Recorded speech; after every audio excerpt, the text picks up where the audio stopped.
My name is Juliet, and for as long as I can remember, I had one dream: to open my very own restaurant. It wasn't just about food.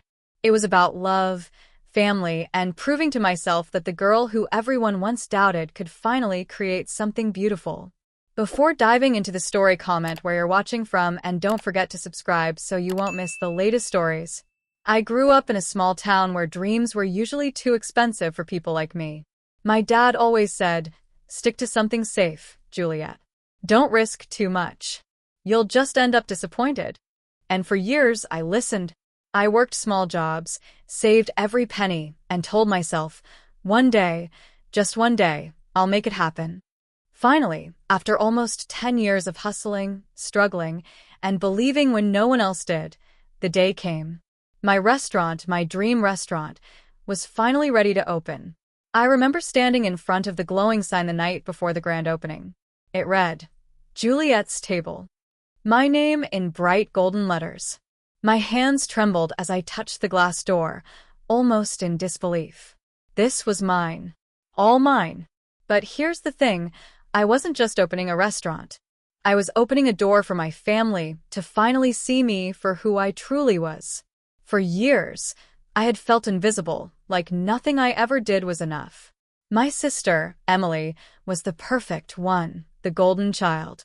My brother, Michael, was the achiever, the one everyone bragged about at family dinners. And me? I was just Juliet, the quiet dreamer who was told she'd never amount to much. So, for the grand opening, I wanted to make it special. I personally wrote invitations and delivered them to each family member myself. I imagined the look on their faces as they walked into the restaurant, saw the beautiful chandeliers, the polished tables, the warm colors, and smelled the food that I had poured my soul into. I pictured their pride, their applause, their hugs. This was supposed to be my moment. On the morning of the opening, I woke up at 5 a.m.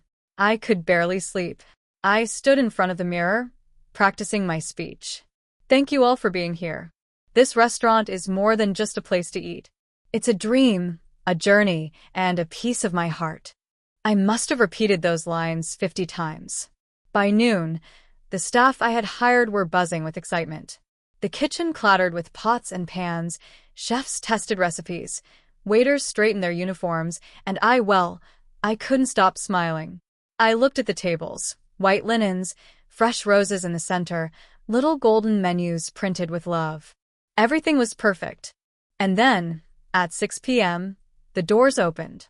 One by one, strangers walked in, locals, food lovers, people who had seen the flyers I had posted all over town. The restaurant filled with chatter and laughter. Plates of food left the kitchen and returned empty, smiles on people's faces. Compliments floated through the air. "This is delicious. You'll be famous one day, Juliet."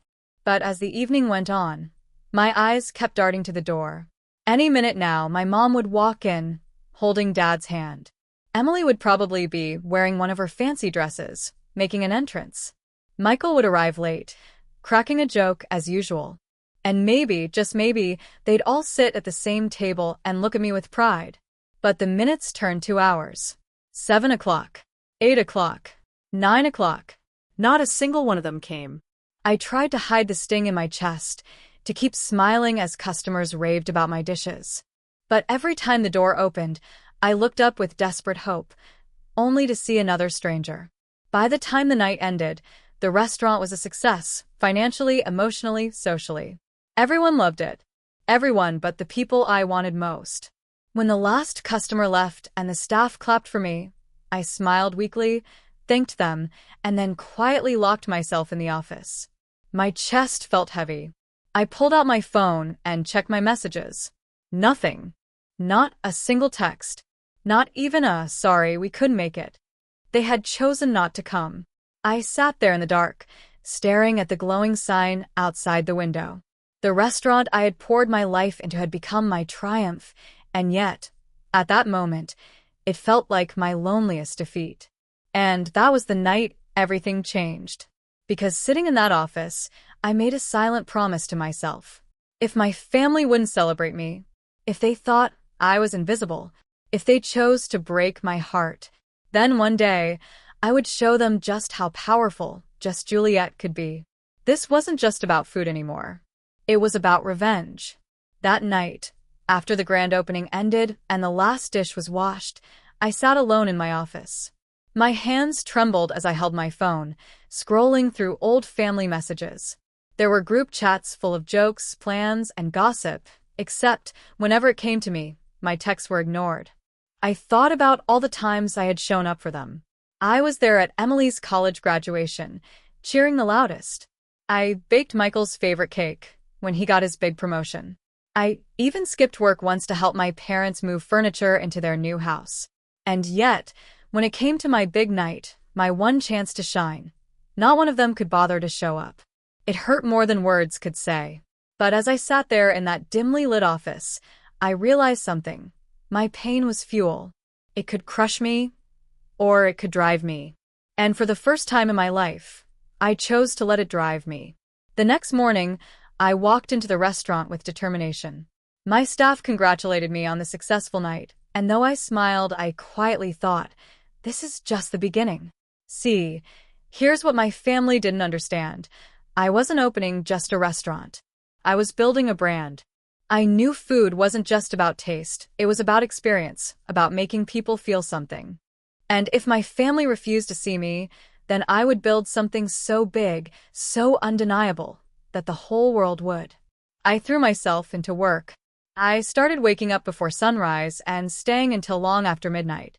I experimented with recipes, made deals with local farms for fresh produce, and spent hours perfecting even the smallest details, the angle of the lighting, the background music, the way the menus felt in someone's hand. Word began to spread. First, a few Instagram posts from satisfied customers. Then a food blogger wrote a glowing review. Juliet's table, where every dish feels like home. Within weeks, the restaurant was packed every night. People lined up outside, waiting for a table. I watched in awe as something I had dreamed about for years finally came alive. But still, every night, my eyes wandered to the door, hoping maybe, just maybe, I'd see my mom walk in. Or Emily curious at last. Or Michael, pretending to be casual but secretly impressed. But the door never opened for them. Instead, I heard their voices through whispers. A neighbor told me, "Oh, your mom mentioned you opened, what is it again, a cafe?" She didn't sound too excited. Another said, "Emily was saying restaurants never last long. She thinks you'll burn out soon." And Michael? He didn't say a word to me directly, but I found out through a mutual friend that he laughed and called it my little hobby project. Each word stung like poison. But instead of breaking me, it hardened me. I started thinking of everything they had ever said. Juliet, you're too sensitive. Juliet, you don't have what it takes. Juliet, be realistic. Well, I was done being realistic. I made a vow. If they wouldn't support me, then I would succeed without them, and I'd make sure they regretted ever doubting me. My revenge wouldn't be loud or cruel. It wouldn't be about yelling or screaming. No, my revenge would be quiet, sharp, and undeniable. I would rise so high that they would have no choice but to look up at me. That thought fueled me as I expanded the menu, as I introduced live music nights, as I hired a marketing manager who helped me get features in local magazines. Within a few months, Juliet's table wasn't just a restaurant. It was the place to be. Couples came here for anniversaries. Families celebrated birthdays. Tourists added it to their must-visit lists. And all the while, I kept growing stronger, more confident, more certain that I was on the right path. Still, there were nights I lay awake in bed, staring at the ceiling, wondering why my family's absence hurt so badly. Why I still longed for them to see me. Why I wanted their approval when I had everyone else's. Maybe it was because deep down I still loved them. And maybe that love was exactly why the betrayal cut so deep. But as my restaurant flourished, another idea began to take shape in my mind. If they wouldn't come to me willingly, then one day, I'd make sure they had no choice but to see what I had built. Not just see it, feel it. They would sit at my tables, eat my food, and look around at the empire I had created, realizing just how wrong they were about me. And when that day came, I wouldn't need to say a single word. My success would speak louder than any speech I could ever give. The foundation was set. My dream restaurant was no longer just a dream, it was my weapon. And slowly, piece by piece, I was preparing for the day I would use it. The weeks that followed felt like walking a tightrope. On the surface, everything glittered. Reservations full, glowing reviews, and strangers telling me how my food felt like home. But underneath, a slow, sour ache grew every time I thought about my family. Their absence had begun to infect other parts of my life, and that's when the conflict took shape. Not a dramatic shouting match, but a series of small, cutting betrayals that tested me in a new way. It started with tiny jabs. Invitations that never mentioned me. Family photos where I was cropped out of the frame. A birthday text sent to everyone but me. Each omission felt like a pinprick, and the little things piled up until they hurt like the big thing had. I noticed how my mother would like posts about Emily's new designer bag, but scroll past my accomplishments. I overheard acquaintances casually repeating things my family said. She'd never make it, or, good for her, but restaurants are risky. It was as if I existed only when they needed someone to admire or belittle. Then came the real conflict, an undercurrent of sabotage I never expected from people who call themselves family. It was a slow reveal, the kind that shows up in business meetings and tiny mishaps and whispered comments. My supplier called to say a crucial delivery was late. The shipment had been assigned to another client. Our music license renewal was delayed because someone in the city office misplaced the paperwork. A regular reservation vanished when a corporate lunch was suddenly booked in our space. Each time coincidence at first.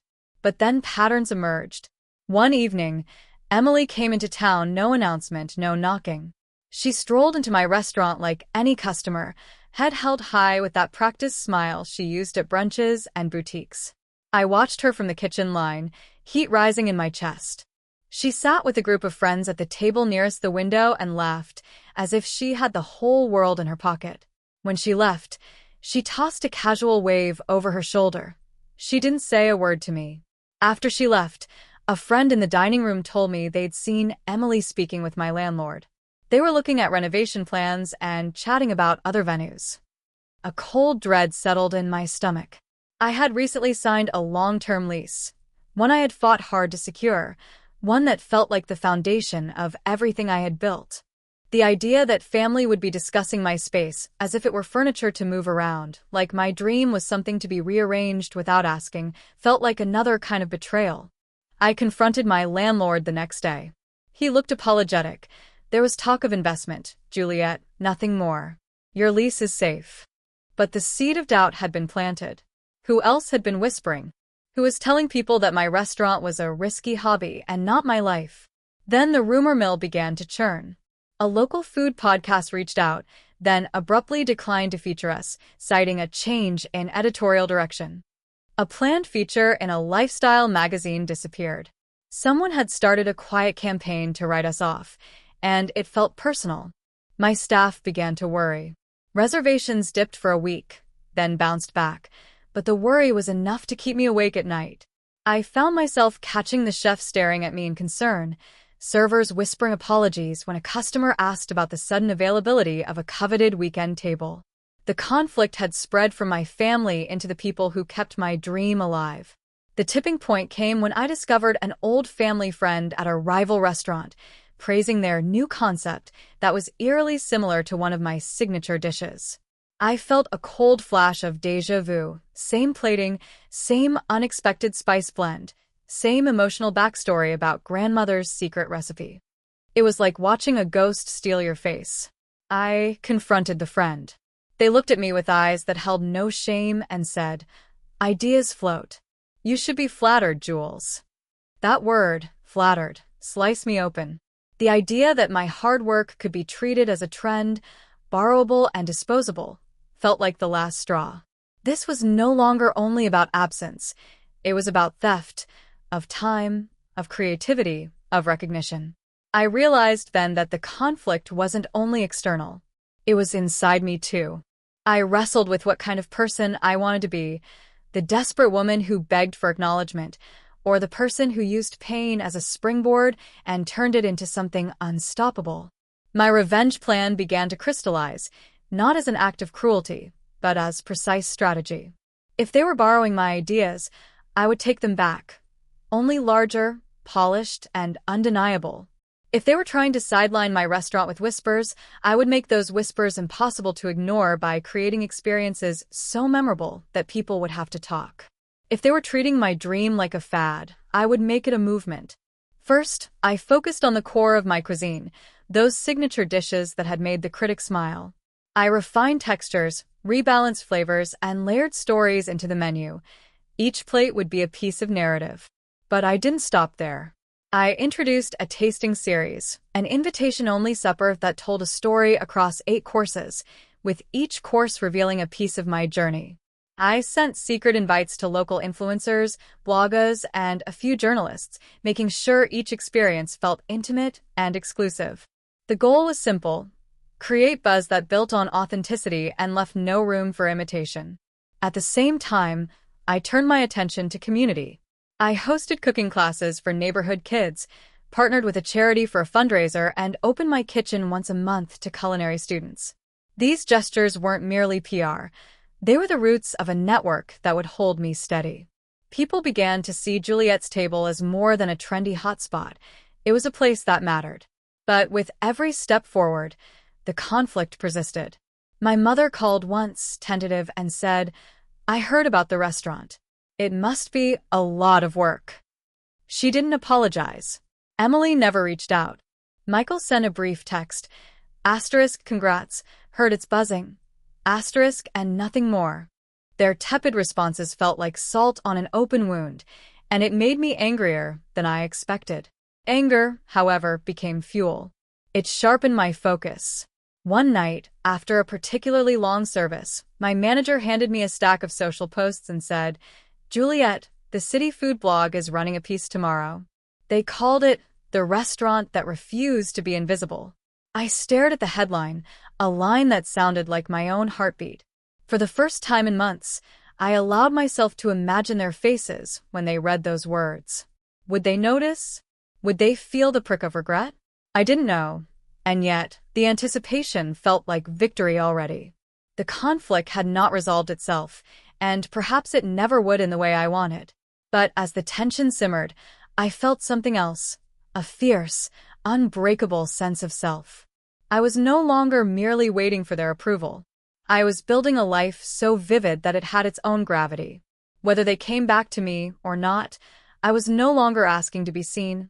I was commanding it. And so the fight continued, not with raised voices or dramatic confrontations, but with every plate I sent from my kitchen, every class I taught, every late-night deal I closed. The battle lines were drawn, and I was ready to play the long game. The moment of truth came sooner than I expected. It was late autumn, the air crisp with falling leaves, when an invitation landed in my inbox. My restaurant, Juliet's Table, had been nominated for a prestigious culinary award in the city. The kind of award that could transform a local restaurant into a regional landmark. I stared at the email, my hands trembling. This was the kind of recognition chefs dreamed of their entire careers. And here I was, not even a year into opening, with my little hobby project suddenly standing alongside the city's finest dining establishments. The gala was a black-tie event. Cameras, journalists, industry leaders, it would be the perfect place to cement my presence. And then it hit me, my family would see this. They couldn't ignore it. It would be printed in papers, splashed across social media, whispered about at every dinner table in town. For days, I prepared, not just for the award, but for the possibility of facing them. Because I had a gut feeling they'd show up, if only to witness whether I succeeded or failed. And I was right. The night of the event, I walked into the grand ballroom in a sleek black dress, my hair pinned elegantly. The chandeliers glittered above, 1,000 tiny diamonds reflecting the excitement in the air. Guests murmured and laughed, champagne glasses clinking. I held my head high, my heart pounding like a drum. Then I saw them. My mother, in her silver shawl. My father beside her, stiff and unreadable. Emily in a crimson gown, looking every bit the star she always thought she was. And Michael, adjusting his tie, his eyes darting around the room until, finally, they landed on me. For a moment, time stopped. I wanted to feel joy, but instead, a cocktail of emotions churned inside me: anger, longing, vindication, heartbreak. Here they were, finally in the same room as me, but not because they wanted to celebrate me. No. They were here because they couldn't avoid me anymore. I smiled, but it was the kind of smile that carried both pain and power. The ceremony began. The host spoke about passion, resilience, and creativity. My category, Best New Restaurant, was announced halfway through the evening.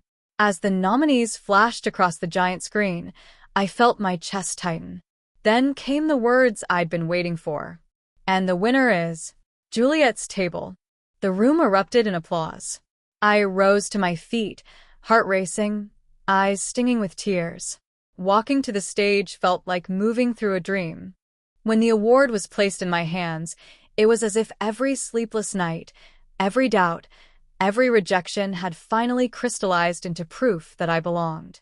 I stepped up to the microphone. The crowd hushed. "Thank you," I began, my voice shaking but growing stronger with each word.